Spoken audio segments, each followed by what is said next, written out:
pestisida dengan menggunakan motor pompa untuk memindahkan cairan pestisida dari tangki ke nozzle.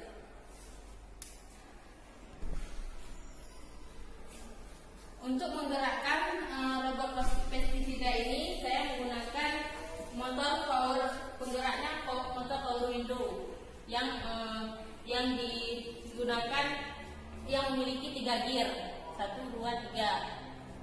Selanjutnya bos rangkaian yang di sini. Ini merupakan mikronya. Dan saya menggunakan dua buah baterai yang bernilai 12 volt. Untuk driver yang saya gunakan adalah driver IBT2 atau BTS 7960. Dan untuk penggerak pada motor pompa saya menggunakan relay 2 modul. Untuk mikronya sendiri, di sini saya menggunakan Arduino Mega 2560.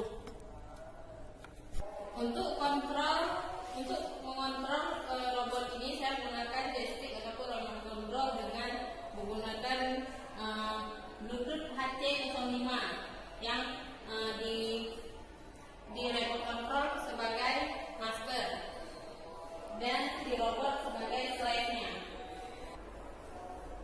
Ada menggunakan 5 tombol, yaitu tombol untuk maju, tombol mundur, kemudian tombol ke kanan dan tombol ke kiri, serta tombol on off untuk motor pompa.